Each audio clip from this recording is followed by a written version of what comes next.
Je suis Julien Ross, 31 ans, un analyste en stratégie d'entreprise menant une vie réglée, remplie de feuilles de calcul et de rapports. Mais aujourd'hui, tout s'était arrêté.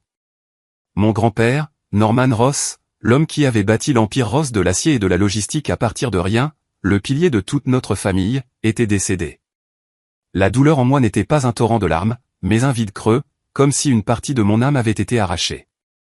Je regardais le cercueil en chêne poli placé au centre de l'église et me demandais si sa vie s'était vraiment terminée ainsi, ou s'il y avait encore des secrets qui attendaient d'être révélés.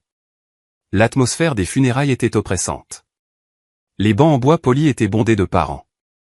Des membres de la famille proches aux cousins éloignés que je n'avais rencontrés que quelques fois dans ma vie. Des partenaires commerciaux, les titans de l'industrie de l'acier et de la logistique, inclinaient silencieusement la tête en guise d'adieu.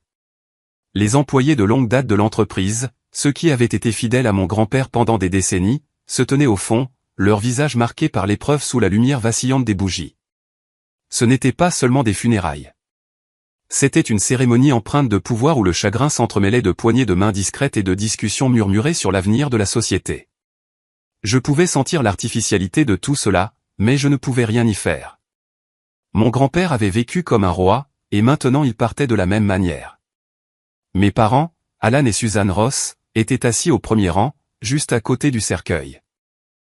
Mon père, dans son costume noir parfaitement taillé, arborait une expression sévère, comme s'il assistait à une réunion du conseil d'administration.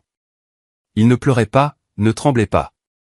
Il ne cessait de regarder autour de lui, s'assurant que tout se déroulait sans la moindre faille. Ma mère était assise droite comme un i, un mouchoir blanc immaculé posé sur ses genoux. Mais ses yeux étaient froids, plus concentrés sur les apparences que sur une émotion sincère. Je savais ce qu'elle pensait. Ne laissez personne gâcher cette cérémonie. C'est ainsi que mes parents avaient toujours été, traitant la famille comme une entreprise où tout devait être étroitement contrôlé. Le service était en cours. Le prêtre récitait des prières, sa voix chaude et résonnante se répercutant sur les murs de pierre. J'essayais de me concentrer, mais mon esprit vagabondait vers les souvenirs de mon grand-père. Il m'avait appris à lire les rapports financiers quand je n'avais que 10 ans et me racontait des histoires de ses débuts d'entrepreneur, quand il n'avait qu'un vieux camion et de grands rêves. « Julien, la vie n'est pas toujours juste, disait-il. Mais la façon dont tu traites les autres, c'est ton véritable héritage. » J'ai dégluti difficilement, essayant de réprimer la tristesse qui montait. Puis soudain, comme une rafale de vent déplacé, les lourdes portes de l'église s'ouvrirent en grinçant. Tous les yeux se tournèrent vers le son. Un homme âgé apparut, décharné, vêtu de vêtements rapiécés et usés, ses cheveux blancs en désordre sous un bonnet de laine élimé. Il se tenait sur le seuil, ses yeux troubles regardant à l'intérieur, sa voix tremblante. « Je suis désolé, tout le monde. Je voulais juste rendre un dernier hommage à Monsieur Norman Ross. C'était un vieil ami à moi. » Mon cœur se serra. Le silence soudain fut brisé. Mon père se leva d'un bond, le visage rouge de colère. « Qui êtes-vous ? Comment osez-vous entrer ici ?» cria-t-il, sa voix tonitruante. « Ce sont les funérailles de la famille Ross, pas un endroit pour les vagabonds. Êtes-vous venu mendier de l'argent ? Sortez. Ne souillez pas cet endroit. » Ma mère ne se leva pas, mais son regard était acéré comme un rasoir, scrutant le vieil homme de la tête aux pieds. Elle dit à ceux qui se trouvaient à proximité, assez fort pour que tout le monde l'entende, dégoûtant. Comment quelqu'un comme ça ose-t-il se montrer ici ? Où est la sécurité ? Faites-le sortir. Le reste de la famille se joignit rapidement à la curée, comme une meute de loups. L'oncle Grégory, le frère cadet de mon père, ricana. Oh, il a probablement pensé que c'était un événement caritatif. Désolé, monsieur. Nous n'avons pas de monnaie aujourd'hui. Tante Suzanne, la sœur de mon père, fit signe aux gardes de sécurité à la porte.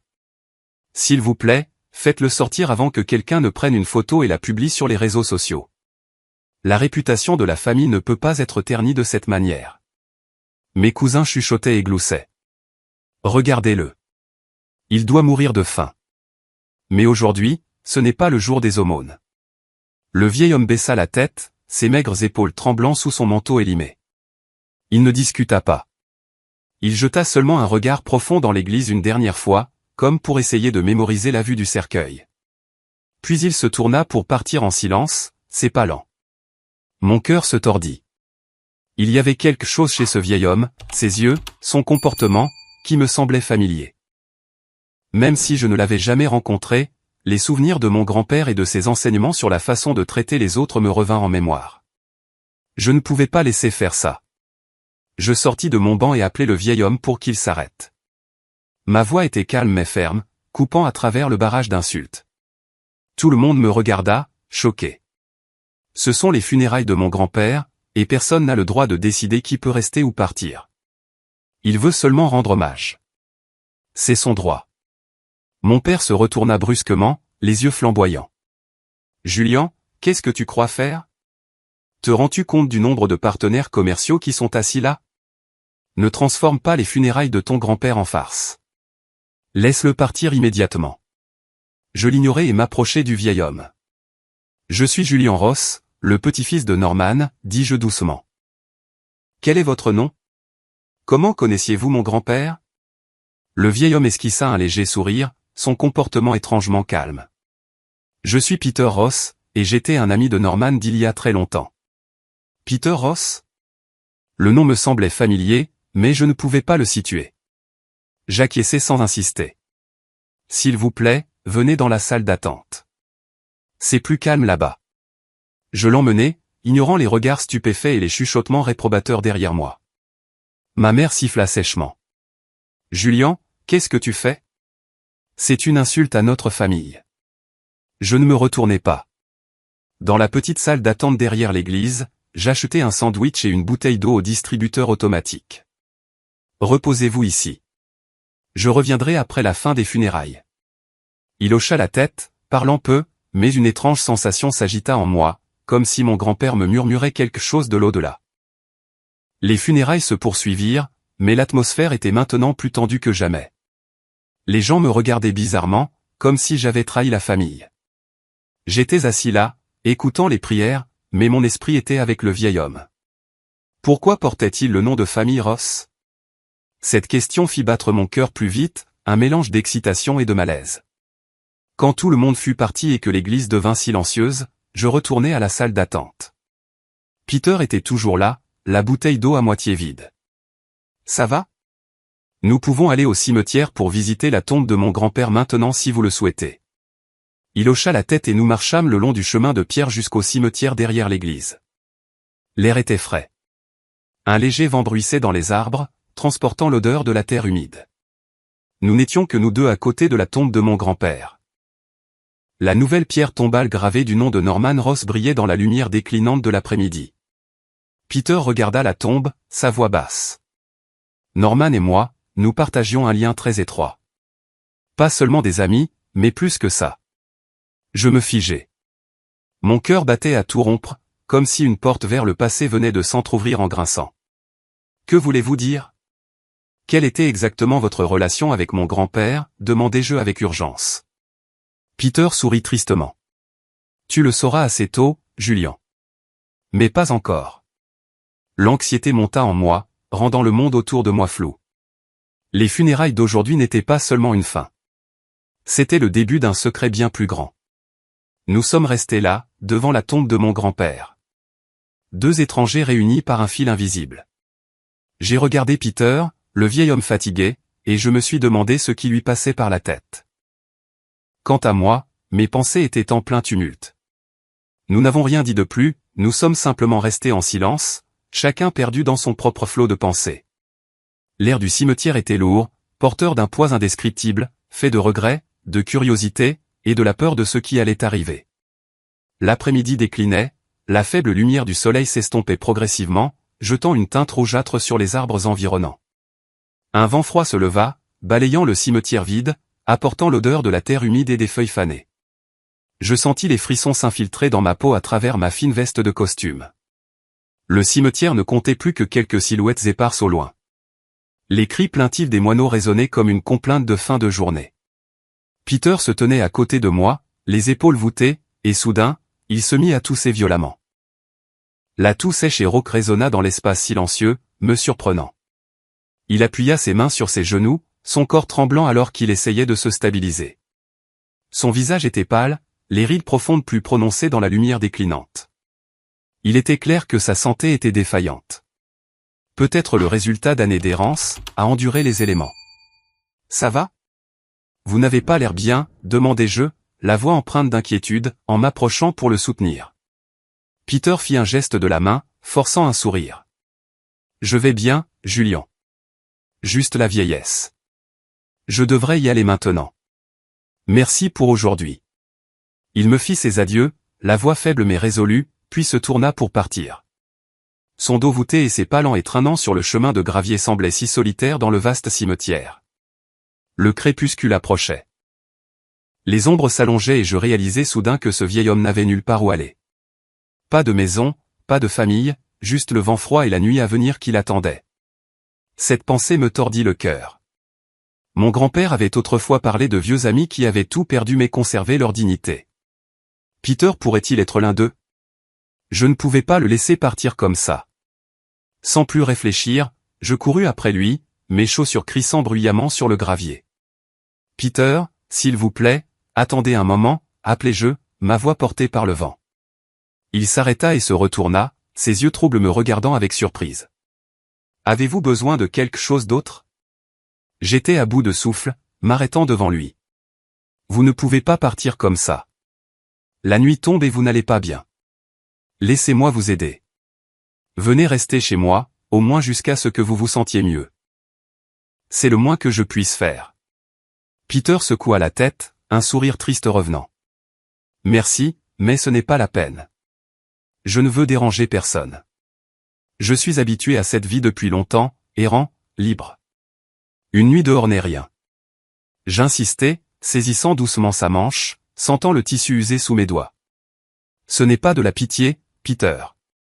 C'est du respect. Vous avez dit que vous partagiez un lien profond avec mon grand-père, donc vous étiez son ami, et je ne peux pas abandonner l'ami de mon grand-père dans cet état, surtout juste après son décès. Pensez à Norman. Il ne voudrait pas ça. Il resta silencieux un moment, les yeux fixés au loin vers la tombe. Le vent froid continuait de souffler, transportant maintenant une légère bruine qui rendait l'air encore plus mordant. J'attendis, le cœur battant, me demandant s'il refuserait à nouveau. Finalement, ému par ma sincérité, Peter hocha la tête. D'accord, Julian, juste temporairement. D'accord, je ne veux rien te devoir. Je soupirai de soulagement et souris. Merci. Allons-y. Ma voiture est garée à proximité. Nous sommes retournés au parking. Ses pas étaient toujours lents, mais maintenant j'étais à ses côtés. Sur le chemin du retour, la voiture roulait dans les rues familières de Chicago alors que les lampadaires commençaient à s'allumer, se reflétant sur la chaussée mouillée. Ma maison était un petit appartement dans le centre-ville, pas luxueux comme le manoir de la famille Ross, mais assez confortable pour une personne seule comme moi. Je fis entrer Peter, allumer les lumières et désigner le salon. Vous pouvez vous reposer ici. Je vais préparer de la literie. Voulez-vous quelque chose à manger? Je peux commander à emporter. Peter s'assit sur le canapé à l'intérieur. Juste un peu d'eau chaude, ça suffira. Merci. Les jours que nous avons vécus ensemble par la suite furent simples mais chaleureux, comme une rivière calme après une tempête. Le premier jour, j'ai emmené Peter dans un magasin voisin et lui ai acheté quelques ensembles de vêtements simples, ajustés et chauds. Rien d'extraordinaire, mais propre et décent.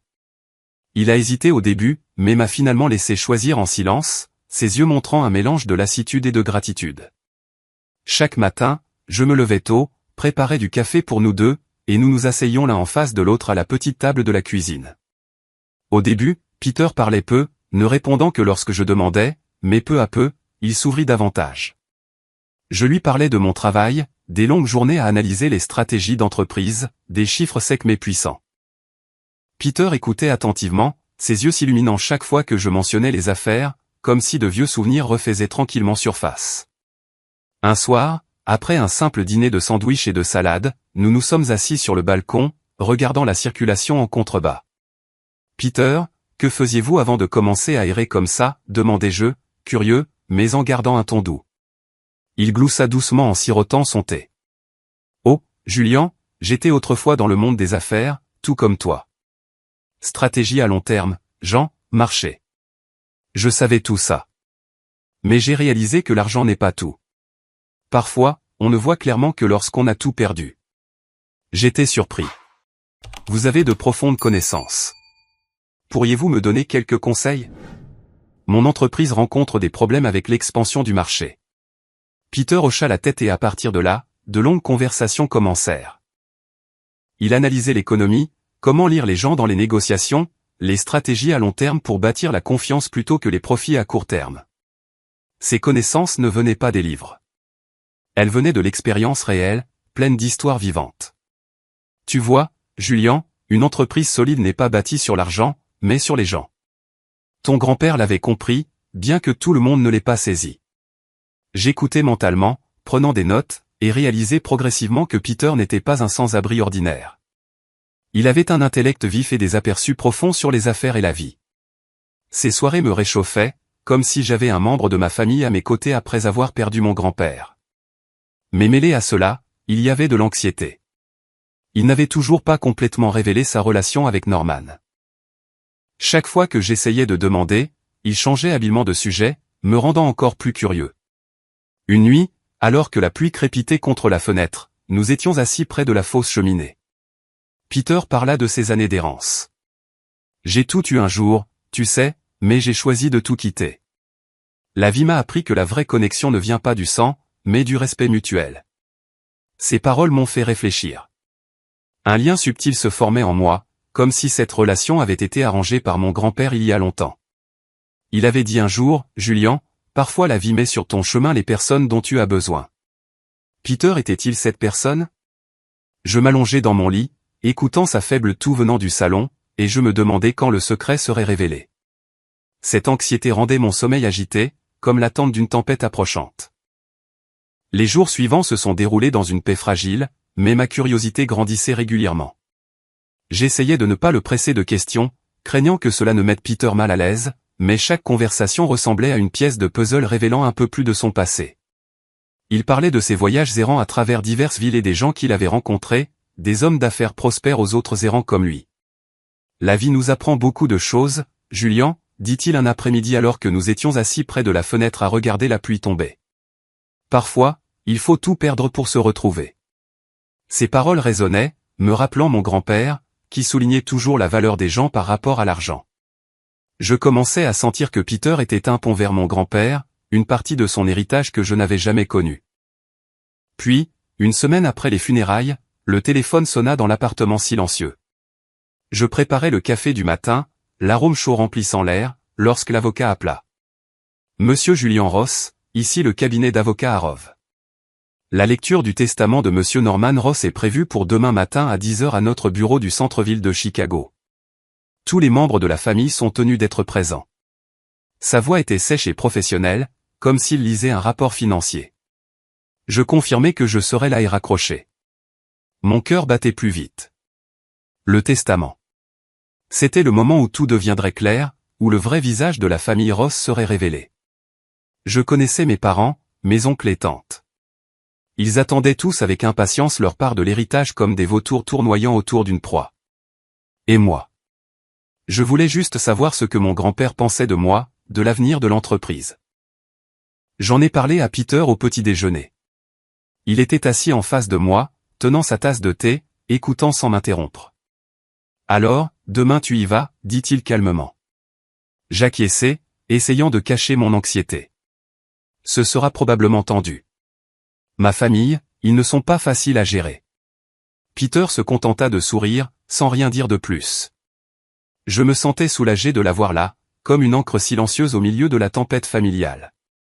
Ce matin-là, je me suis réveillé plus tôt que d'habitude. La faible lumière du soleil d'automne filtrait à travers les rideaux, brillant sur le parquet poli. J'enfilai un costume noir, nouai ma cravate et me regardai dans le miroir, le visage fatigué, mais résolu. Peter était déjà debout, assis à la table de la cuisine avec un vieux journal. Je lui donnai quelques instructions simples, comme c'était devenu notre routine au fil des jours passés ensemble. Peter, je serai parti quelques heures. Si tu as faim, il y a des sandwichs dans le frigo. Et n'oublie pas de prendre ton sirop pour la toux. Il hocha la tête, les yeux fixés sur moi intensément. Je pris ma mallette et j'étais sur le point de partir quand il parla soudainement. Julien, puis-je venir avec toi? Je me figeai, ma main se resserrant inconsciemment sur la poignée de la porte. Un éclair de surprise me traversa. Voulait-il m'accompagner à la lecture du testament de ma famille? Peter n'offrit aucune explication. Son visage resta calme, ne trahissant aucune émotion, comme s'il avait suggéré quelque chose de tout à fait ordinaire. Mon cœur battait plus vite. Était-il si curieux du testament de ma famille? Mais je n'insistais pas. Soit j'avais peur de la réponse, soit j'étais déjà prêt à lui faire confiance. Je hochai simplement la tête. D'accord, Peter, mais ma famille ne sera pas contente. Il se leva, enfilant le manteau que je lui avais acheté la semaine précédente.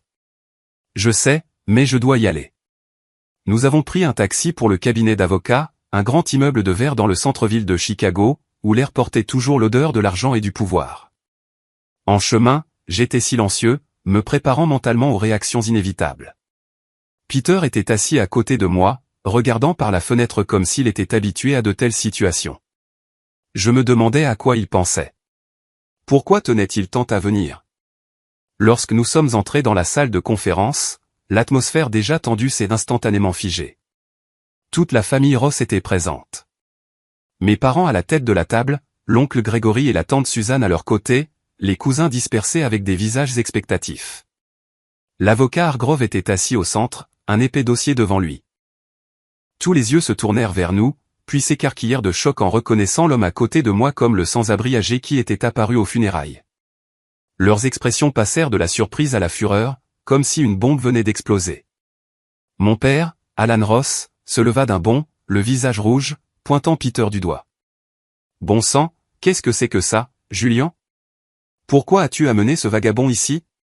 C'est la lecture du testament de mon père, pas un endroit pour quelqu'un comme lui. Qui est-il pour mettre les pieds ici? C'est une insulte à la famille, une souillure pour tout. » Sa voix tonnait, pleine de colère et de mépris, comme si Peter était une tache indélébile. Ma mère, Suzanne Ross, ne se leva pas, mais son regard était glacial. « Julian, est-ce que tu cherches délibérément les ennuis? Amener quelqu'un d'aussi bas dans un endroit comme celui-ci? Quel genre de coup monté ridicule est-ce? Veux-tu ternir l'honneur de la famille en transformant une occasion solennelle en cirque? C'est honteux. » Sa voix était stridente, pleine d'insinuations, comme si j'étais un traître. L'oncle Gregory, le frère cadet de mon père, intervint avec un sourire sardonique. « Oh, notre cher neveu s'est attiré l'attention avec de nouveaux amis. Quel est l'intérêt d'amener ce vieil homme ici pour monter un drame touchant? C'est une procédure légale sérieuse, pas un film hollywoodien bon marché. Penses-tu que nous allons t'applaudir? » Il ricana, regardant Peter de la tête aux pieds avec dédain. Tante Suzanne, la sœur de mon père, ajouta, exactement, Julian. Tu transformes tout en une blague. Lui? Un sans-abri? Qu'est-ce qu'il fait ici? Où penses-tu que le testament inclut une part pour les mendiants? C'est risible. Elle secoua la tête, son ton dégoulinant de moquerie. Mes cousins étaient sans retenue, lançant des remarques venimeuses. Le cousin Marc chuchota bruyamment, regardez ça. Il est probablement ici pour mendier de l'argent ou espérer quelques pièces de cette famille. Julian, tu as perdu la tête. La cousine Lisa gloussa. Des funérailles à la lecture du testament de grand-père, tu as toujours réussi à embarrasser la famille. Leurs mots coupaient comme des couteaux, venimeux, rendant la salle de conférence étouffante. Au milieu de la vague de critiques et de mépris, Peter se tenait silencieusement à côté de moi, ne réagissant ni ne se défendant. Son regard était calme, comme si les mots n'avaient rien à voir avec lui. Il ne tremblait pas, ne baissait pas la tête. Il se tenait droit, les mains pendantes, comme une statue de pierre dans une tempête. J'admirais ce sang-froid, mais mon cœur battait la chamade. Pourquoi ne disait-il rien? Quel était le secret qui attendait? Finalement, l'avocat Hargrove prit la parole, sa voix coupant à travers le chaos. Mesdames et messieurs, en vertu des dispositions légales, tant que la personne nommée dans le testament y consent, la présence de M. Peter Ross est tout à fait légale. Nous devrions procéder pour éviter de perdre du temps. La salle entière tomba instantanément dans le silence. Moi aussi, je me figeai un instant. Le nom de Peter était dans le testament, une chose que même moi je ne savais pas auparavant. Les yeux de la famille brillaient toujours de colère, mais maintenant mêlés de confusion, car ils réalisaient que sa présence n'était pas une coïncidence. Dans ce bref instant, il semblait que le temps dans la pièce s'était étiré. Personne ne parlait, personne ne bougeait, juste des yeux se croisant puis s'évitant rapidement, comme si chaque personne réévaluait en privé ce qu'elle avait toujours tenu pour acquis. Peter resta immobile à côté de moi, son comportement anormalement calme, complètement détaché de la tension qui se propageait dans la pièce. Sa sérénité ne fit qu'ajouter à ma confusion, car il était clair que les choses se déroulaient bien au-delà de mes connaissances et de ma préparation. Je choisis le silence, ne défendant ni n'expliquant. Je laissais les émotions et les préjugés de la famille s'exposer comme des fissures dans leur façade parfaite. Mon cœur battait, attendant avec anxiété. La lecture officielle du testament allait commencer, et je savais que la vraie tempête arrivait. La salle de conférence semblait rétrécir, l'air épais de l'odeur de vieux papier et de café froid. L'avocat Harov, un homme d'âge moyen avec des lunettes à monture dorée et un costume gris clair, s'éclaircit légèrement la gorge pour attirer l'attention. Il ouvrit le dossier épais devant lui, les pages bruissant comme les derniers murmures de mon grand-père. Tout le monde se tut, les yeux fixés sur lui, sauf Peter, qui se tenait calmement à côté de moi comme s'il avait tout su depuis le début. Je pris une profonde inspiration, essayant de rester calme, mais mes mains serraient fermement les accoudoirs, mes ongles s'enfonçant dans mes paumes. C'était le moment décisif. L'héritage de mon grand-père, pas seulement de l'argent, mais tout un empire familial et peut-être des secrets auxquels je n'étais pas prêt à faire face. L'avocat Harov commença, sa voix stable et claire. Mesdames et messieurs, le testament de Monsieur Norman Ross a été rédigé il y a 1 an, en présence de 2 témoins indépendants, et dûment notariés. M. Norman a explicitement désigné qu'une autorité pleine et entière sur la distribution de sa succession, y compris les biens personnels, les actions de la société et les investissements, soit accordée à une seule personne, Monsieur Peter Ross. La salle entière tomba dans un silence de mort. Le temps sembla s'arrêter. Je sentis cette immobilité. Pas de soupir, pas de chuchotement. Les yeux de tout le monde passèrent de l'avocat à Peter et vice-versa, comme si leur esprit luttait pour traiter l'information. Peter Ross, le vieil homme sans abri que ma famille avait chassé aux funérailles. L'homme qui se tenait juste à côté de moi. Mon cœur battait la chamade. Une vague de vertige me frappa. J'étais abasourdi, la bouche sèche, incapable de parler. Ce n'était pas une blague. L'avocat parlait sérieusement et Peter inclina simplement légèrement la tête comme pour le reconnaître. La famille Ross était sous le choc, leur visage déformé par l'incrédulité. Mon père, Alan, ouvrit la bouche pour parler, mais la referma, les yeux exorbités. Ma mère, Suzanne, serra son mouchoir jusqu'à ce que ses articulations blanchissent. L'oncle Grégory marmonna, mais qu'est-ce qui se passe? Qui est ce type, Peter Ross? Tante Suzanne secoua la tête frénétiquement comme pour se débarrasser d'un cauchemar. Mes cousins se regardèrent, la bouche bée de confusion. La tension était si épaisse que je pouvais entendre mon propre cœur battre. Boum, boum, comme des tambours de guerre avant la bataille. À ce moment, Peter s'avança pour faire face à ma famille. Il se tenait droit, ses yeux troubles brillant maintenant d'une force tranquille. « Je suis Peter Ross, dit-il, sa voix profonde et résolue. Le frère biologique cadet de Norman Ross. J'ai quitté la famille il y a des décennies, choisissant ma propre voie. Mais mon frère Norman ne m'a jamais oublié. Et maintenant, conformément à ses souhaits, je vais procéder à la distribution de sa succession. » Ces mots explosèrent dans mon esprit comme une bombe. Frère biologique. Mon grand-père avait un frère. Pourquoi n'en avais-je jamais entendu parler? Était-ce pour cela qu'il avait insisté pour venir avec moi? Je regardais Peter. Le lien invisible de nos jours passés ensemble me semblait maintenant plus clair que jamais. Mais mêlé à cela, il y avait de l'anxiété. Que allait-il annoncer ensuite? Peter ouvrit le dossier, sa voix stable, comme s'il lisait un rapport d'affaires plutôt qu'un testament qui allait changer le destin de toute une famille. Conformément aux souhaits de mon frère Norman Ross, je vais maintenant annoncer la distribution de la succession. Premièrement, Julian Ross, le petit-fils de Norman, héritera du contrôle opérationnel total de Ross Steel & Logistics. Cela inclut les actions de contrôle, l'autorité de prise de décision stratégique et tous les actifs liés à l'entreprise. Je me figeais, hérité du contrôle total. Moi, un analyste en stratégie d'entreprise, dirigeant l'empire que mon grand-père avait construit. La joie mêlée de peur m'envahit. Mais Peter n'avait pas fini. Cependant, il y a une condition. Julian doit gérer directement l'entreprise pendant les 5 prochaines années. Il ne peut pas vendre, transférer ou déléguer le contrôle à un autre membre de la famille. Pendant cette période, toutes les décisions stratégiques majeures doivent être consultées et supervisées par moi, Peter Ross. Si une condition est violée, l'héritage sera immédiatement révoqué, et la totalité des actions de contrôle sera transférée à une fiducie gérée par moi. Ces paroles me firent trembler. La supervision par Peter. Lui, le frère perdu de vue depuis longtemps, serait le gardien de l'héritage de mon grand-père. Je le regardai, et il me fit un léger signe de tête, comme pour me rassurer, mais la famille réagit différemment. Le silence initial fit place au chaos. L'atmosphère de la pièce se brisa comme un ballon trop gonflé piqué par une aiguille. Mon père, Alan, perdit complètement le contrôle. Il frappa du poing sur la table, le bruit sec surprenant tout le monde. Qu'est-ce que c'est que cette manipulation? C'est une falsification de testament.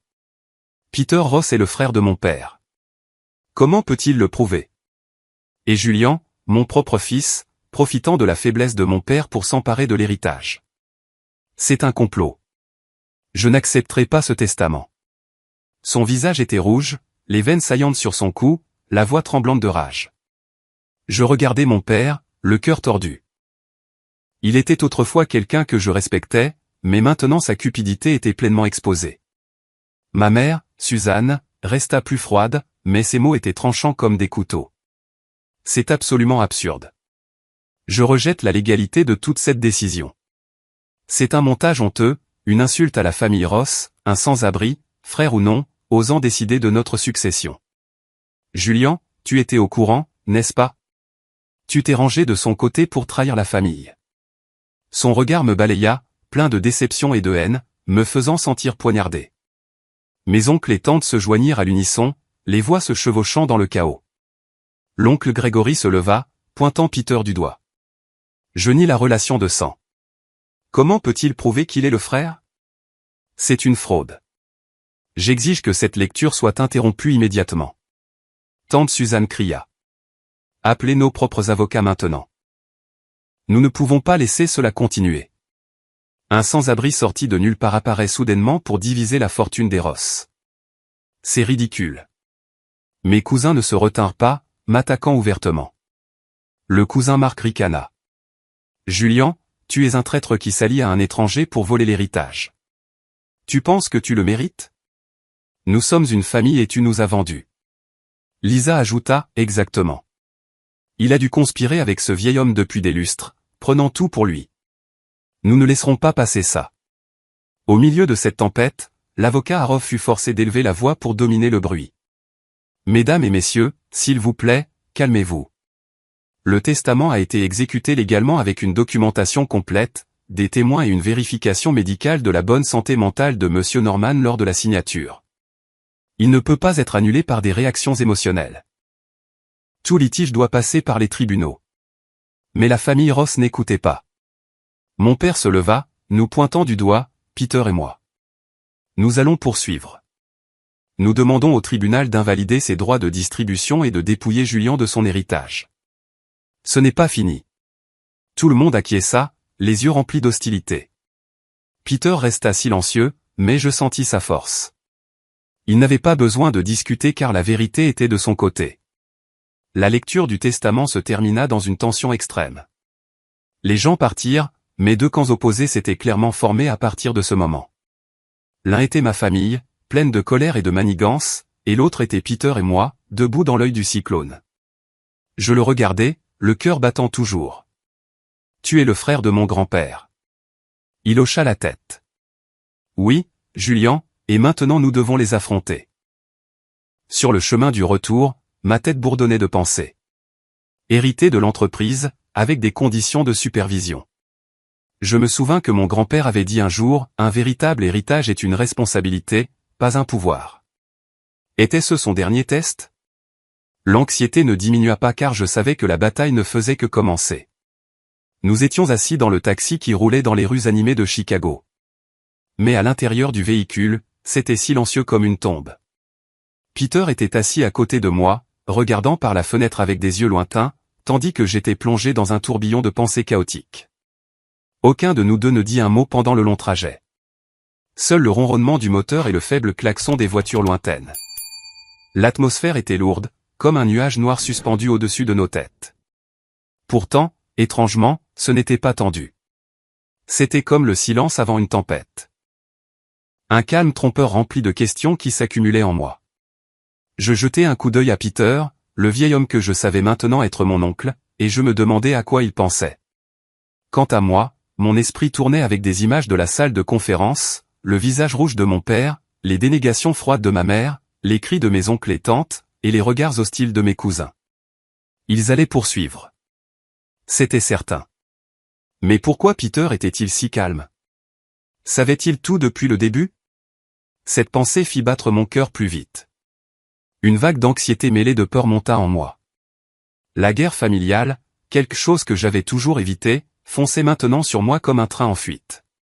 Lorsque le taxi s'arrêta devant mon immeuble, je payai la course et fis entrer Peter. Ma petite maison familière me semblait maintenant étrangement différente, comme si elle attendait un secret sur le point d'être dévoilé. Je fermai la porte. Le déclic de la serrure résonna dans l'espace silencieux. Peter s'assit doucement sur le canapé à l'intérieur tandis que je ne pouvais plus retenir mes questions refoulées. Je me tournai vers lui, ma voix tremblant légèrement. Je ne comprends vraiment pas. Pourquoi mon grand-père a-t-il fait ça? Êtes-vous vraiment son frère et le testament? Pourquoi vous a-t-on donné une telle autorité? S'il vous plaît, dites-moi. J'ai besoin de connaître la vérité. Peter me regarda. Ses yeux troubles brillaient maintenant d'une touche de chaleur. Il esquissa un léger sourire, triste mais sincère. D'accord, Julian. Il est temps que je te dise toute la vérité. Plus d'esquive. Assieds-toi, jeune homme. C'est une longue histoire, mais tu mérites de la connaître. Je m'assis en face de lui, le cœur battant comme des tambours de guerre. L'atmosphère de la pièce se réchauffa grâce à la douce lueur de la lampe de table, mais l'anxiété flottait toujours dans l'air. Peter prit une profonde inspiration, comme pour rassembler des souvenirs d'un passé lointain. Puis il commença à parler, sa voix profonde et lente, me guidant dans un vieux livre poussiéreux. Il y a plus de 30 ans, Julian, ton grand-père Norman et moi étions copropriétaires et dirigeons directement Ross Steel & Logistics. À l'époque, l'entreprise n'était qu'un petit atelier d'acier en périphérie de Chicago, pas l'empire qu'elle est aujourd'hui. Norman était le président, incarnant la force et la décision, tandis que j'étais vice-président, principalement responsable de la stratégie à long terme. Nous étions des frères de sang, élevés ensemble dans une famille pauvre, et le rêve de construire une grande entreprise nous avait étroitement liés. J'imaginais la scène. Deux jeunes frères travaillant sans relâche dans un atelier d'acier étouffant, l'air épais de l'odeur du métal et de la sueur. Mon grand-père avait souvent parlé de ses débuts difficiles, mais il n'avait jamais mentionné de frère. Pourquoi? Peter continua. J'étais le planificateur, Julian. La plupart des décisions critiques qui ont aidé l'entreprise à se développer et à survivre aux moments difficiles provenaient des stratégies que j'ai développées. Nous sommes passés d'un petit atelier à une chaîne d'approvisionnement logistique, signant des contrats avec des acteurs majeurs de l'industrie sidérurgique. Les nuits blanches à calculer les risques et à prévoir les marchés. C'était mon travail. Norman me faisait entièrement confiance. Nous étions comme deux roues sur la même machine. Sa voix devint plus profonde, comme s'il entrait dans une partie plus sombre. Mais un conflit majeur a éclaté. Nous étions en profond désaccord sur la voie à suivre. Norman voulait l'expansion à tout prix. Parfois en sacrifiant l'éthique, les gens et l'honnêteté pour obtenir un avantage dans les luttes de pouvoir. Il était prêt à réduire les coûts en licenciant des travailleurs ou en signant des accords douteux avec des partenaires pour déjouer ses concurrents. Je ne pouvais pas le supporter. Je voyais le monde des affaires comme étant plein de manigances où les relations pouvaient être exploitées et trahies pour le profit. Ces réunions où les gens vous souriaient en face mais vous poignardaient dans le dos. Je méprisais tout cela. J'écoutais, le cœur battant. Mon grand-père n'était donc pas toujours l'homme parfait que j'avais imaginé. Peter fit une pause, buvant de l'eau, les yeux lointains, comme s'il revivait les souvenirs. Je me suis disputé avec Norman de nombreuses fois. Nous ne pouvons pas construire sur des mensonges, lui disais-je. Mais Norman disait que c'était la loi de la survie. Finalement, j'ai décidé de tout laisser derrière moi. J'ai démissionné, j'ai renoncé à tous mes droits et avantages, et je suis parti. J'ai accepté une vie sans statut ni richesse pour garder ma liberté. Je suis devenu un errant, vivant ici et là avec juste un sac à dos et des pensées libres. J'étais abasourdi. Peter, le vice-président d'une grande entreprise, choisissant le sans-abrisme. Pourquoi n'êtes-vous pas resté pour vous battre? Demandai-je, la voix tremblante.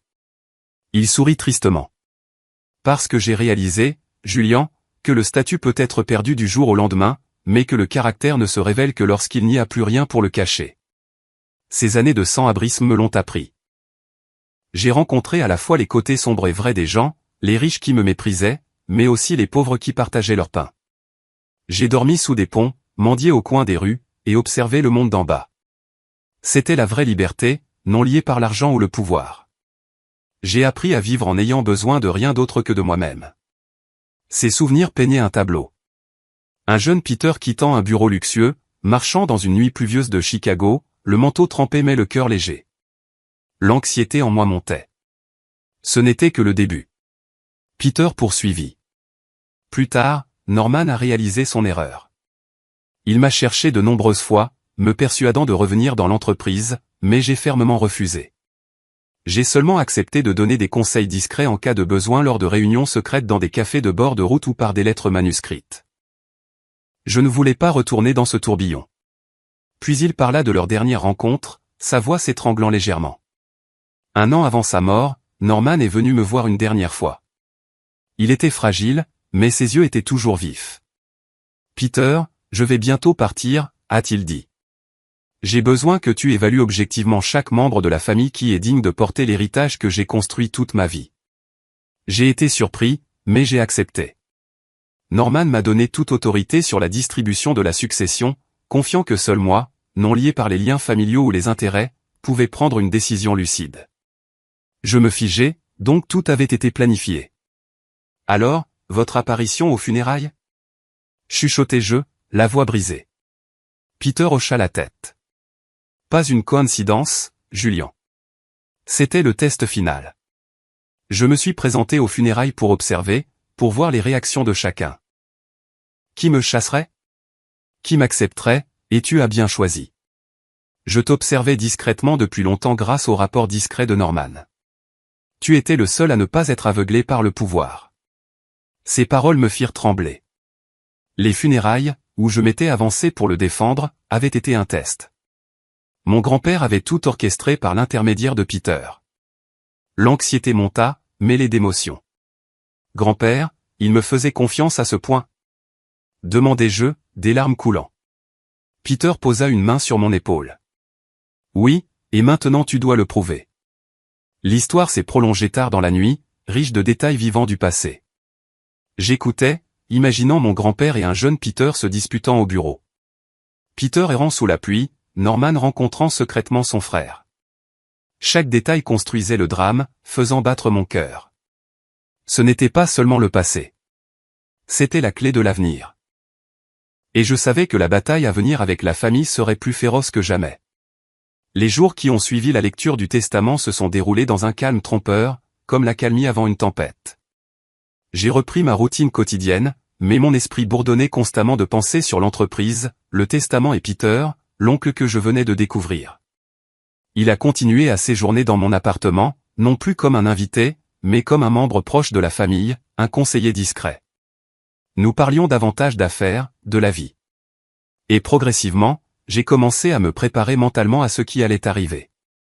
Ma famille, mes parents, mes oncles et tantes, mes cousins, n'étaient pas du genre à lâcher prise facilement.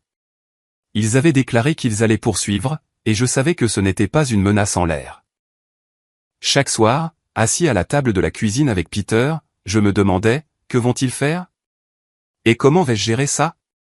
Cette anxiété rendait mon sommeil agité, comme si j'attendais qu'une bombe à retardement explose.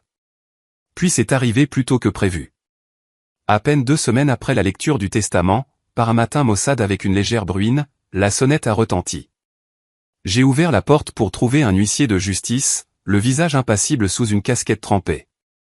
Il m'a tendu une épaisse enveloppe portant clairement le sceau du tribunal.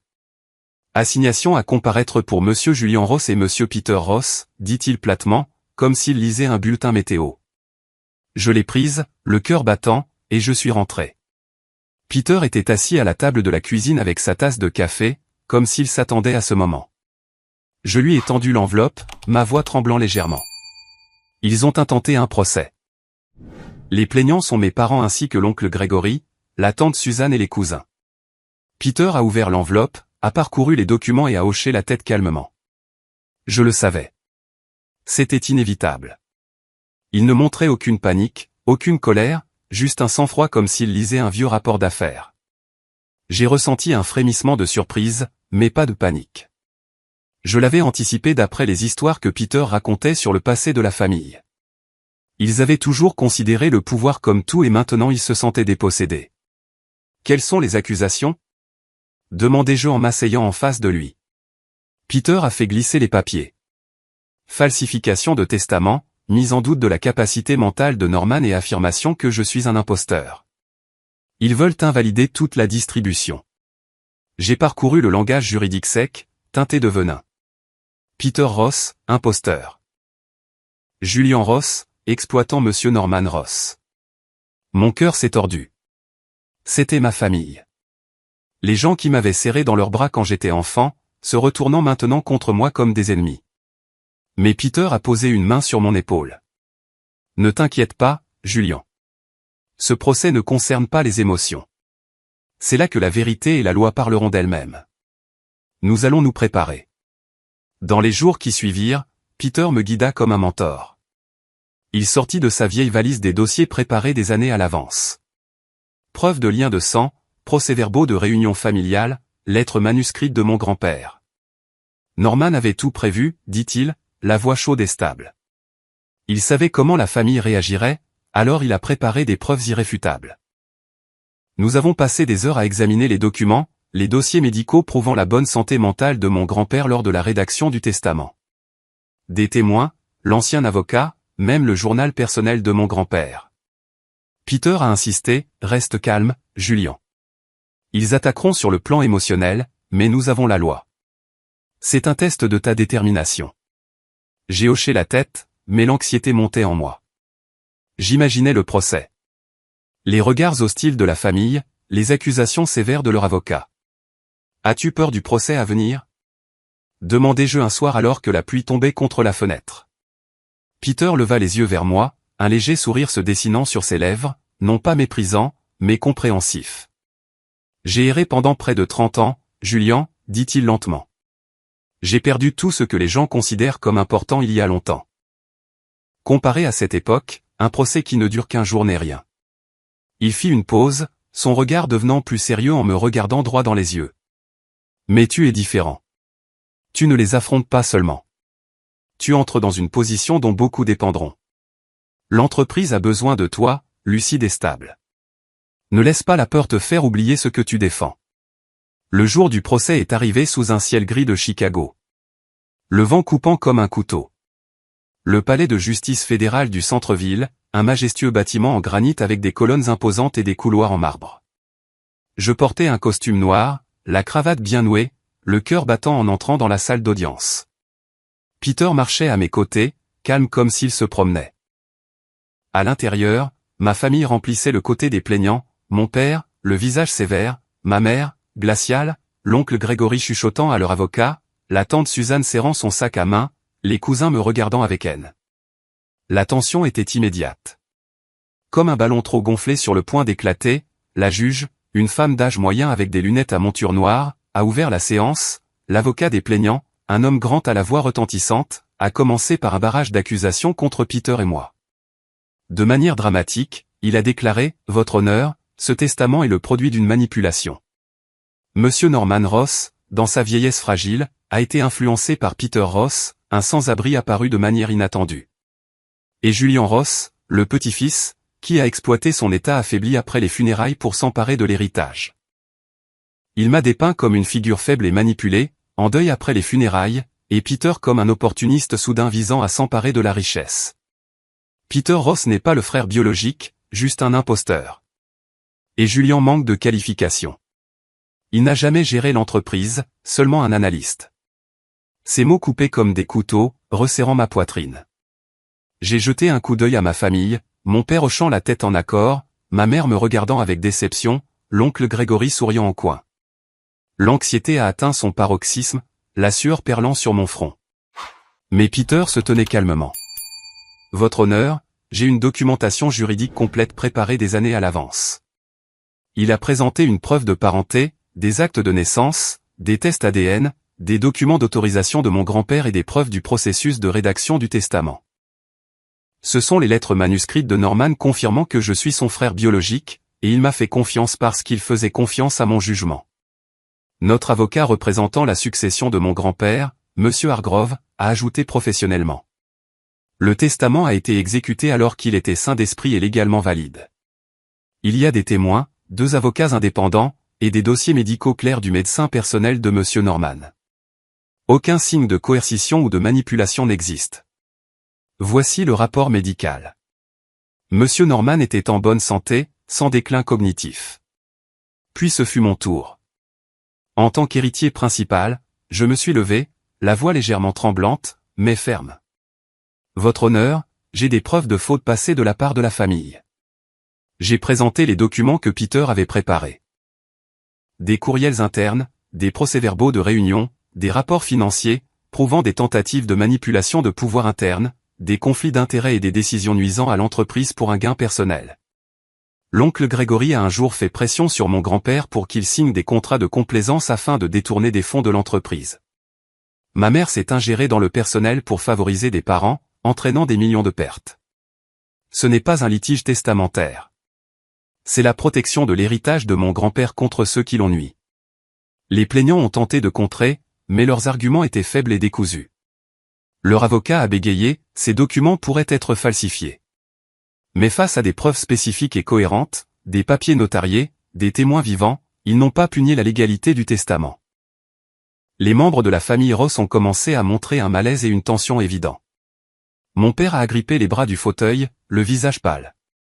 Ma mère a chuchoté à l'oncle Grégory, les yeux fuyants. Tante Suzanne s'est mordu la lèvre. Les cousins ont échangé des regards inquiets. Je l'ai vu clairement.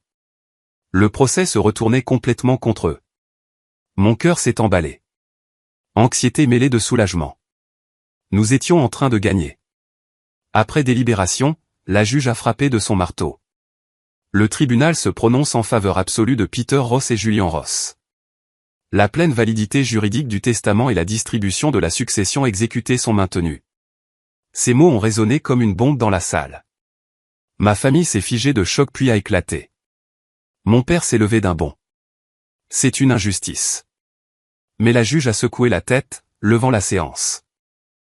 Immédiatement après le verdict, mes parents se sont tournés vers moi, le visage plein de rage. Mon père a dit à voix haute, la voix tremblante. « Julian, à partir d'aujourd'hui, nous te renions. Tu n'es plus notre fils. » Ma mère a ajouté froidement. « Tu as choisi de te ranger du côté d'un étranger. Ne reviens jamais. » Mes oncles, tantes et cousins ont exprimé un ressentiment amer. L'oncle Grégory m'a traité de traître. Tante Suzanne s'est détournée. Nous ferons appel. Les cousins m'ont regardé comme un ennemi. Je suis resté silencieux, acceptant la rupture comme le prix à payer pour avoir choisi la vérité. Mon cœur souffrait, mais je ne ressentais aucun regret. Sur le chemin du retour, la pluie tombait toujours, mais mon cœur était plus léger. La bataille juridique était terminée, mais je savais que les blessures familiales mettraient beaucoup plus de temps à guérir. L'anxiété s'est maintenant déplacée vers l'inquiétude pour l'avenir. L'entreprise m'attendait avec Peter à mes côtés. Mais au fond de moi, je sentais la force de mon grand-père à travers Peter, à travers le testament, à travers ce test final. Les semaines qui ont suivi le procès se sont écoulées au milieu d'un flot fastidieux de formalités juridiques, comme une rivière lente qui ne pouvait être arrêtée. J'ai signé des piles de documents, rencontré l'avocat Hargrove pour finaliser le transfert de pouvoir, et progressivement tout est devenu officiel. Ross Steel & Logistique, l'empire que mon grand-père avait bâti à partir de rien, était maintenant à moi. Je me souviens de mon premier jour en entrant dans le bureau du PDG, la pièce spacieuse avec son bureau en chêne poli, le portrait de mon grand-père accroché au mur, et la vue sur la scintillante rivière Chicago sous le soleil. Mon cœur battait la chamade. Non pas de joie, mais à cause de la pression immense. Les initiés m'observaient de près. Les cadres supérieurs chuchotaient dans mon dos, se demandant si le petit-fils héritier avait ce qu'il fallait. Les partenaires externes appelaient sans cesse, sondant comme des faucons, attendant une opportunité. J'avais l'impression d'être au bord d'une falaise, le vent hurlant, où un seul faux pas pouvait entraîner toute l'entreprise dans l'abîme. Mais Peter était là, me rappelant, lentement mais sûrement, Julian. Ne te précipite pas. Les plus impatients sont généralement ceux qui attendent que tu trébuches. Au début, j'ai invité de manière proactive Peter à revenir dans l'entreprise dans un rôle officiel. Nous nous sommes assis à notre café familier près de la maison, l'arôme chaud de l'espresso remplissant l'air, et j'ai parlé directement. Tu devrais revenir en tant que vice-président ou tout autre titre que tu souhaites. C'est la reconnaissance que tu mérites pour tout ce que tu as contribué. L'entreprise a besoin de toi, de l'esprit stratégique sur lequel mon grand-père s'appuyait autrefois. Je l'ai regardé, une lueur d'espoir dans les yeux, sachant qu'il était la clé pour m'empêcher de me perdre dans ce labyrinthe commercial. Peter a écouté, sirotant son café noir non sucré, puis a secoué la tête doucement. Merci, Julian, mais je ne veux pas retourner dans le tourbillon des titres et du pouvoir que j'ai laissé derrière moi. J'ai vécu comme un errant pendant 30 ans pour l'éviter. Les réunions sans fin, les faux sourires, les décisions qui compromettent sa conscience. Je n'ai pas besoin d'un titre pour exister. Ces paroles m'ont stupéfié, bien qu'elles ne soient pas surprenantes. Il était toujours comme ça, serein, sans cupidité. Mon cœur s'est emballé, une pointe d'inquiétude s'insinuant. Sans lui à un poste officiel, comment allais-je gérer? Mais il a continué, cependant, je serai derrière toi en tant que conseiller stratégique sur le personnel et la culture d'entreprise. Je t'offrirai des perspectives et des avertissements en cas de besoin, mais les décisions finales t'appartiendront toujours. C'est la meilleure façon. Sans contrainte, juste de la compagnie. J'ai respecté son choix, rempli de gratitude. Peter est resté à mes côtés, non lié par des avantages ou des titres. Il ne prenait aucun salaire, n'avait pas besoin de bureau privé, juste des appels tard le soir ou des réunions discrètes chez moi, où il analysait des rapports financiers ou suggérait des moyens de gérer le personnel. Tu es le successeur, Julian, a-t-il dit un soir alors que nous étions assis près des flammes vacillantes de la fausse cheminée. Je ne suis que le guide. Ne dépends pas de moi. Apprends à te tenir debout par toi-même. Ces paroles m'ont rendu anxieux, car je savais que les vrais défis étaient à venir. Pas le tribunal, mais diriger une énorme entreprise à travers les tempêtes du marché. Sous ma nouvelle direction, j'ai commencé un examen approfondi des opérations de l'entreprise. Au début, je suis resté debout toute la nuit avec des piles de dossiers, analysant chaque ligne de dépenses et chaque contrat. J'ai donné la priorité à la transparence. Fini les fonds obscurs. Fini les rapports déformés. La stabilité à long terme plutôt que les profits à court terme. J'ai annulé plusieurs projets à haut risque que l'ancienne famille avait poussés, investissant à la place dans les technologies vertes, les chaînes d'approvisionnement durables, et les gens comme valeur fondamentale. Je me suis souvenu des paroles de mon grand-père, pour garder l'entreprise, tu dois d'abord garder les gens. Quand ils partent, tout le reste suit. J'ai tenu des réunions à l'échelle de l'entreprise, écoutant les contributions des employés de niveau inférieur, ce qui était rare auparavant. Mon cœur s'emballait chaque fois que je me tenais devant des centaines de visages, anxieux de savoir s'ils me feraient confiance ou s'ils me verraient simplement comme l'héritier gâté. Mes premières décisions en matière de personnel se sont concentrées sur la rétention de l'équipe de base. J'ai renvoyé quelques cadres supérieurs fidèles à l'ancienne famille, ceux qui avaient formé des factions favorisant les parents au détriment du talent. Nous ne fonctionnons plus sur des mécanismes familiaux, ai-je déclaré lors d'une réunion du conseil d'administration, la voix ferme malgré mes mains légèrement tremblantes. Toutes les décisions sont basées sur la compétence et la contribution.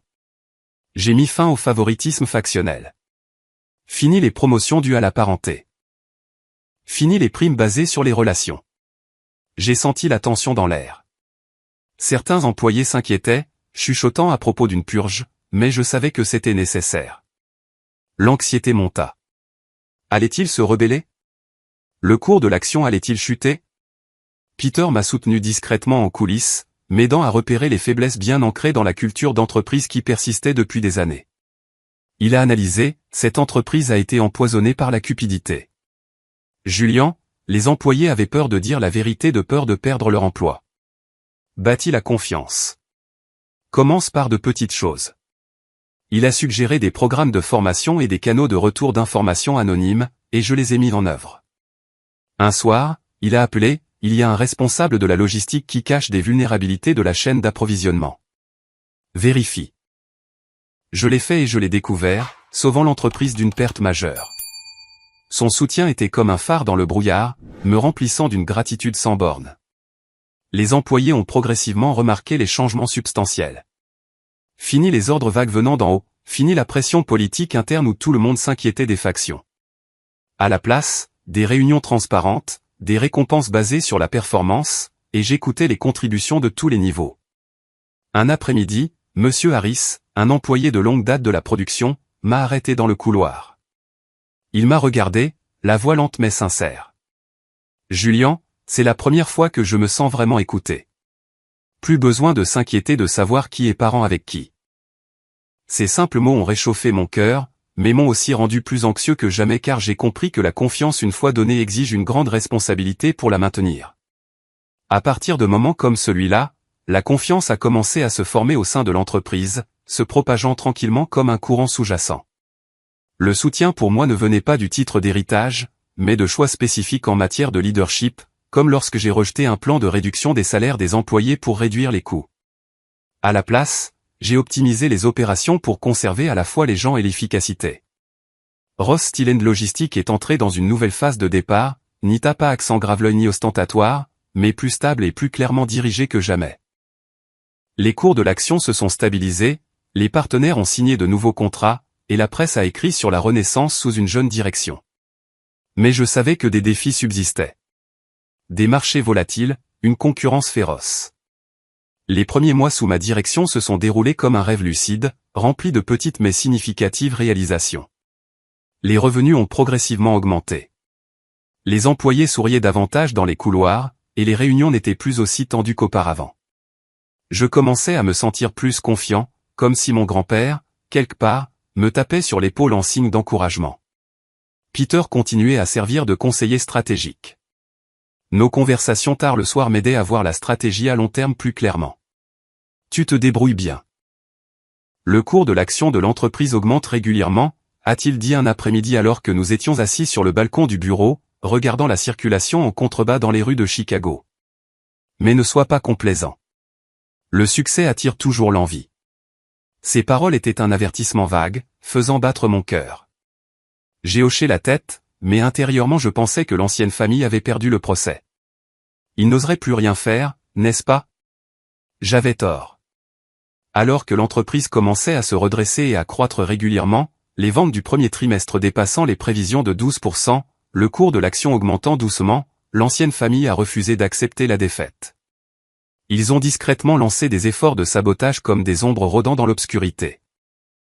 Au début, je ne l'ai pas remarqué, juste de petits signes, comme un article dans un journal financier local titré « Nouvelle direction chez Ross Steel, talent ou chance héritée ». L'article exagérait les risques internes, insinuant que je manquais d'expérience et que l'entreprise cachait des problèmes financiers. Je l'ai lu le cœur battant, me demandant qui avait divulgué l'information. Puis des rumeurs se sont répandues sur les forums de l'industrie. Des messages anonymes sont apparus sur les divisions internes chez Ross Steel avec des détails fabriqués sur des départs massifs d'employés. J'ai senti l'anxiété monter comme un courant sous-jacent. Ce n'était pas que des rumeurs. Certains membres de l'ancienne famille étaient en contact avec des initiés mécontents. J'ai découvert cela lorsqu'un cadre intermédiaire, autrefois fidèle à l'oncle Gregory, a soudainement démissionné et emporté des documents sensibles. Il a semé la division par des courriels anonymes aux employés.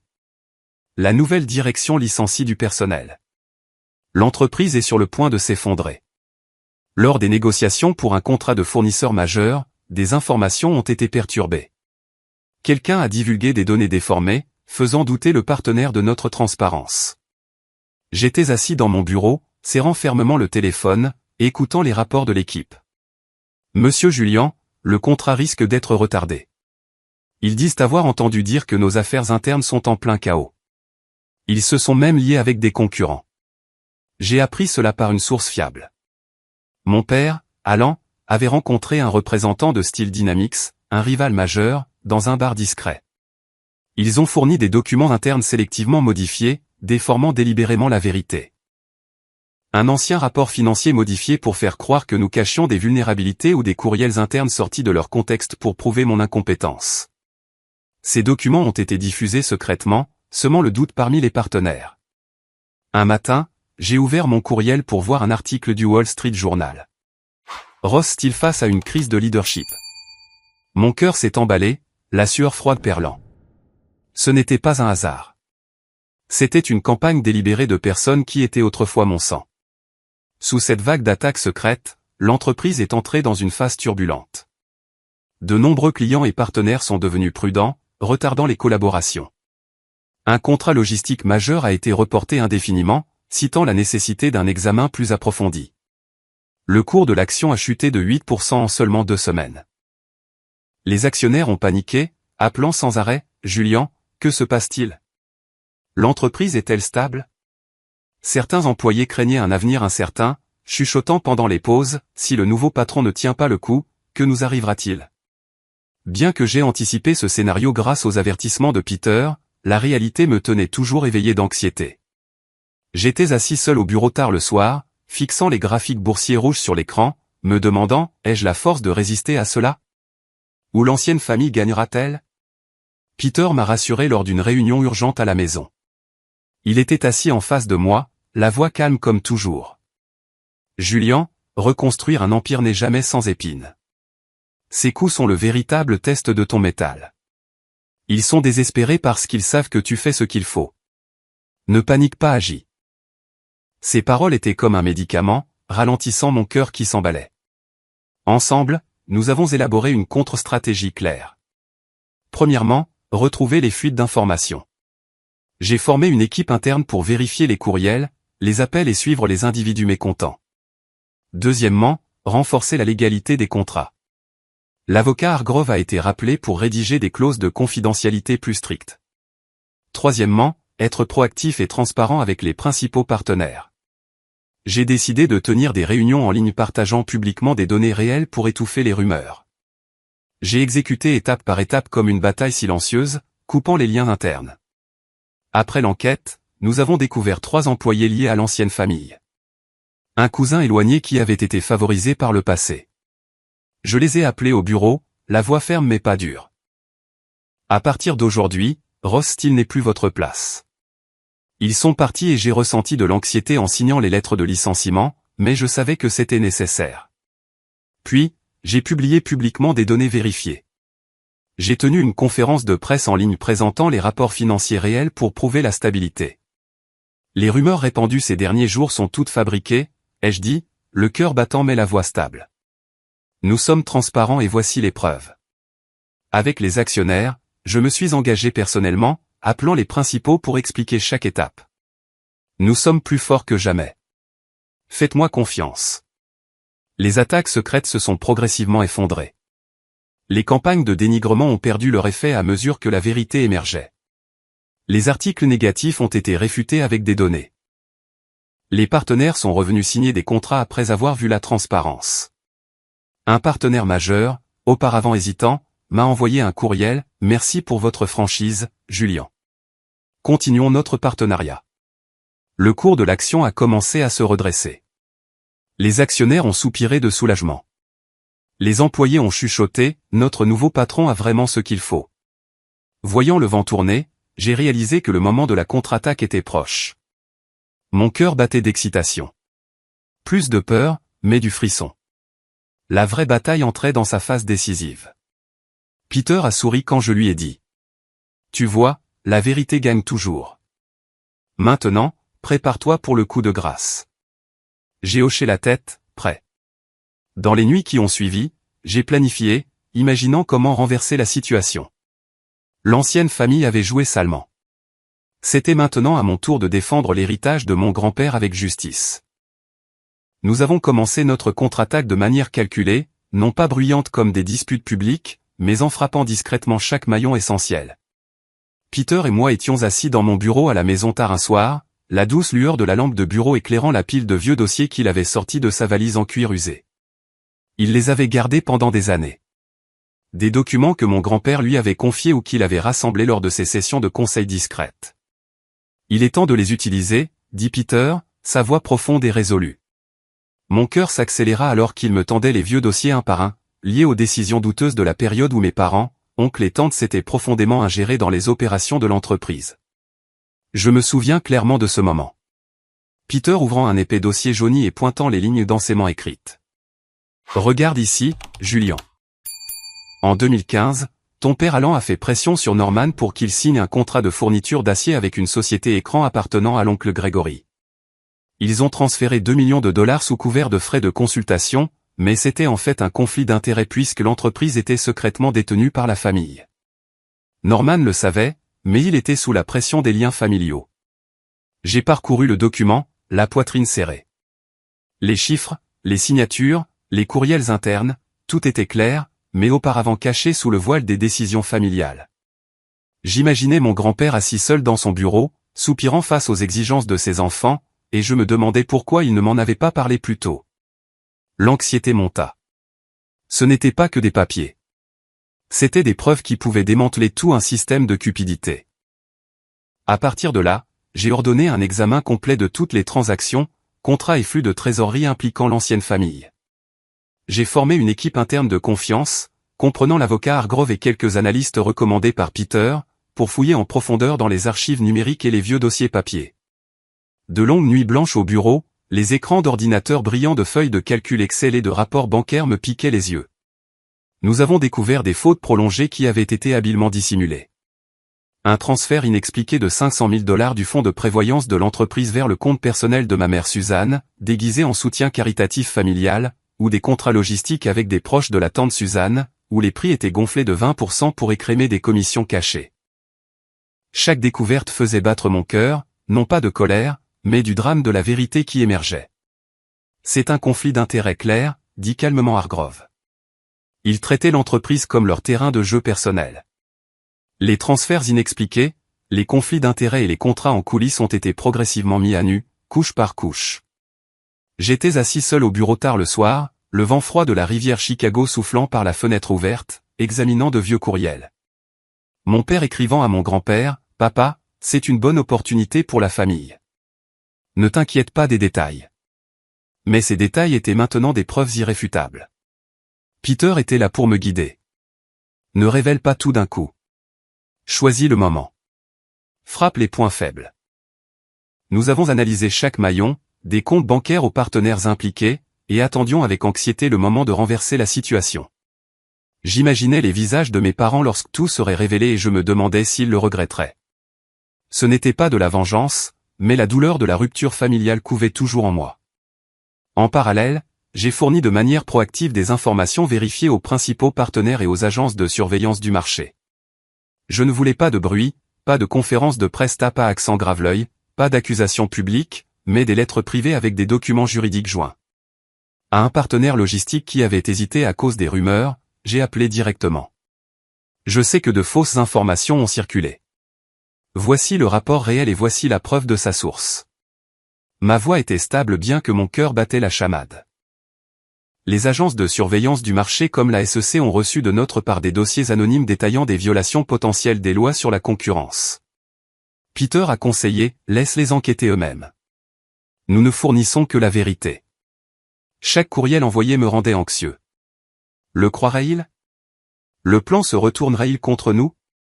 À mesure que les preuves étaient clarifiées et diffusées par les canaux appropriés, une réaction en chaîne a commencé. Les partenaires qui avaient secrètement coopéré avec l'ancienne famille, comme Steel Dynamics, ont immédiatement rompu les liens. J'ai reçu un courriel de leur PDG. Nous ne voulons aucune association avec un manque de transparence. Annuler l'accord avec effet immédiat. Les plans de sabotage se sont effondrés maillon par maillon. Un fournisseur s'est retiré d'un contrat. Une banque a gelé les comptes connexes pour enquête. J'étais assis, surveillant cela sur l'écran, le cœur battant comme si je regardais un thriller. Peter sourit faiblement. Tu vois, ils ont creusé leur propre tombe. L'excitation monta, non pas de la joie du malheur des autres, mais parce que la justice se déroulait.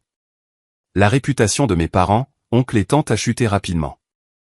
Les médias et les cercles financiers ont collectivement remis en question leur véritable rôle dans les contrats douteux passés et les décisions opaques.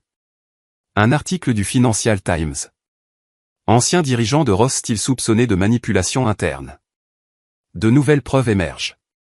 Je l'ai lu le cœur lourd. Mon père, autrefois quelqu'un que j'admirais, maintenant qualifié de cupide par tout le monde. Une série d'affaires personnelles a pris fin. Le cabinet de conseil de l'oncle Grégory a perdu des contrats majeurs. Le fonds d'investissement de la tante Suzanne a vu des retraits de capitaux. Certains actifs ont été temporairement gelés pour examen. Leur villa de vacances en périphérie de Chicago a été scellée. Les flux de trésorerie familiers provenant d'investissements cachés ont été coupés. Pour la première fois, ils ont vraiment fait face à une crise financière. Je le savais de sources éparses. Mon père a dû vendre sa voiture de luxe prisée pour gérer ses dettes tandis que ma mère appelait discrètement de vieux amis, baissant la voix pour implorer de l'aide. Le simple fait d'imaginer cette scène me serrait la poitrine, mais je me suis forcé à rester lucide. Ce n'était pas de la vengeance, mais la conséquence inévitable des choix qu'ils avaient faits il y a longtemps. L'ancienne famille est passée d'une attaque agressive à la panique et à la perte de contrôle. Ils ont commencé à se blâmer les uns les autres par des courriels divulgués auxquels mon équipe a eu accès par des voies légales. L'oncle Grégory a réprimandé mon père. Tu avais promis que ce plan était infaillible. Et maintenant? Tante Suzanne a chuchoté à un cousin, c'est de la faute de Julian, ce traître. Ils ont pris des décisions hâtives, essayant de renouer avec d'anciens partenaires pour ne rencontrer que le silence ou engageant de nouveaux avocats pour des appels. Mais leurs arguments étaient décousus, exposant des failles de plus en plus indéniables, comme un vieux contrat déterré prouvant des violations des lois antitrust.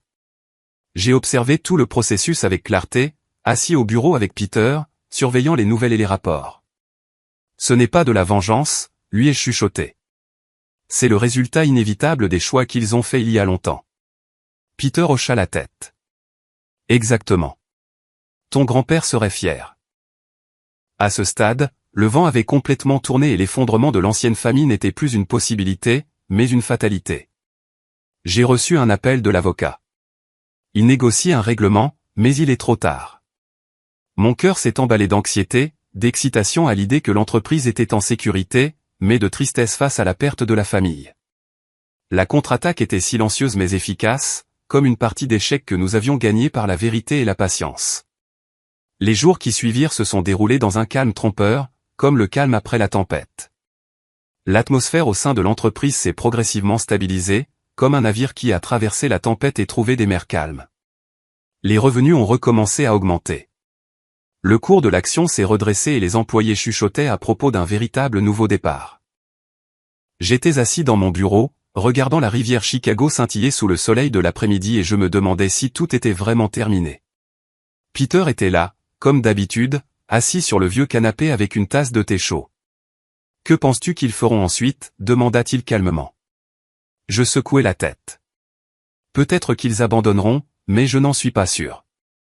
L'anxiété s'insinuait toujours, pas la peur, mais l'attente d'une fin que je ne pouvais pas encore imaginer. Puis ils sont venus, par un matin maussade avec une légère bruine, lorsque Chicago semblait enveloppé de brouillard. La sonnette du bureau a retenti et ma secrétaire a annoncé « Monsieur Julian, vos parents et quelques membres de la famille attendent dans la salle de conférence. » Mon cœur se serra. Eux, les personnes qui avaient autrefois été ma famille, qui m'avaient serré dans leurs bras quand j'étais enfant, étaient maintenant des étrangers après toutes les batailles. Je pris une profonde inspiration et entrai dans la salle de conférence, Peter me suivant silencieusement, sa présence un soutien solide. Mes parents étaient assis à la tête de la table, flanqués de l'oncle Grégory et de la tante Suzanne. Mes cousins se tenaient dispersés, les visages fatigués. Fini l'arrogance ou la vivacité d'antan. Seul l'épuisement et le malaise subsistaient après une série de défaites. Mon père, Alan, autrefois grand et autoritaire, était maintenant voûté, avec des cernes sous les yeux. Ma mère, Suzanne, n'avait plus son regard froid. À la place, l'inquiétude était gravée dans de nouvelles rides. L'oncle Grégory chuchota quelque chose à la tante Suzanne, la voix tremblante comme s'il s'accrochait à un dernier lambeau de sang-froid. Ils sont arrivés fatigués et épuisés. Mon père parla le premier, la voix lente et dépourvue de l'ancien ton autoritaire. Julian, j'ai eu tort. Je ne chercherai plus d'excuses. Il baissa la tête, évitant mes yeux. Ce que nous avons fait, répandre des rumeurs, te mettre la pression, nous associer à des concurrents, tout cela venait de la peur et de l'égoïsme. Je pensais protéger la famille, mais j'essayais seulement de garder le contrôle. Maintenant, je comprends que c'est allé trop loin. Ma mère continua, les mains jointes, la voix tremblante. Je sais que ces excuses arrivent trop tard. Je sais que certaines choses ne peuvent pas revenir comme avant. J'espère juste que tu sais que je le regrette. Pas à cause des pertes, mais parce que j'ai blessé mon propre fils. L'oncle Grégory parla ensuite, la voix basse. Nous t'avons mal jugé, Julian. Nous pensions tout savoir, mais nous ne voyons qu'à travers nos propres peurs. Si nous pouvions revenir en arrière, nous n'aurions pas choisi cette voie. Mes cousins à l'arrière dirent peu de choses, hochant simplement la tête en silence, les yeux remplis de malaise et de fatigue, comme des gens se réveillant d'une longue chaîne d'erreurs. Personne ne demanda rien de plus. D'autres mots semblaient inutiles. J'écoutais en silence, les voyant comme des personnes usées par leur propre ambition et leur peur de perdre le pouvoir. Mon père, l'homme qui m'avait appris à nouer une cravate quand j'étais enfant, avait maintenant l'air vieilli, les mains tremblant alors qu'il serrait son verre d'eau. Ma mère, qui m'avait réconforté après des disputes, avait maintenant les yeux rouges d'inquiétude financière. L'oncle Grégory et la tante Suzanne, qui avaient plaisanté avec moi lors des réunions de famille, étaient maintenant pâles, leurs vêtements n'étant plus impeccables. J'imaginais leur nuit récente, sans sommeil à cause des actifs gelés, des réputations en chute libre, des appels d'anciens amis qui se détournaient. Mon cœur souffrait, non pas de colère, mais de pitié. Ils avaient autrefois été des piliers, mais l'ambition les avait réduits à des ombres d'eux-mêmes. L'anxiété monta. Pouvais-je pardonner? Y avait-il un retour en arrière possible? Après un lourd silence, je parlais. La voix calme mais résolue. Maman, papa, oncle, tante, cousin, j'ai tout entendu. Je pris une profonde inspiration. Je n'ai jamais cherché la vengeance. Je n'ai jamais voulu ça. Je ne veux pas continuer ce cycle de ressentiment dans la famille. Je regardais autour de la pièce les visages familiers maintenant fatigués. Tout ce que je veux, c'est vivre ma propre vie sans combat ni envie. Je suis fatigué des combines, des mensonges et des trahisons. Ma voix ralentit. Cette entreprise, l'héritage de grand-père, n'est pas à se disputer. Elle est à construire. Mon père bougea légèrement, les lèvres s'entr'ouvrant comme pour parler, mais il s'arrêta. Je le regardai droit dans les yeux. Je choisis de pardonner, non pas parce que tout peut être effacé, mais parce que je ne veux pas porter de ressentiment pour toujours. Je fis une pause. Mais je fixerai des limites claires. Je libère le ressentiment, mais je ne reviendrai pas à l'ancienne relation qui m'a fait du mal. Ma mère sanglota doucement. Je continuai, sans élever la voix, mais sans laisser d'ambiguïté. Plus de réunions, plus d'ingérence, plus de famille à l'ancienne. C'est la seule façon pour moi de vivre en paix. L'atmosphère de la pièce se figea. Mon père baissa la tête pendant un long moment, la voix brisée. Je comprends. Je n'ai plus le droit d'exiger quoi que ce soit. Ma mère essuya ses larmes en chuchotant. J'espère juste que tu seras en paix. C'est suffisant. L'oncle Grégory murmura comme pour lui-même. C'est peut-être la fin que nous avons choisie. Personne ne dit plus rien. Ils se levèrent et partirent en silence sans se retourner. Je restai immobile, regardant leurs silhouettes s'estomper derrière les portes vitrées, le cœur battant lentement d'une profonde tristesse, mais plus déchiré. Peter s'avança, la main sur mon épaule, la voix profonde et stable. Tu as fait la chose la plus difficile. Il continua lentement. Le pardon n'est pas une faiblesse. C'est la force de quelqu'un qui n'est plus contrôlé par le passé. J'acquiesçai.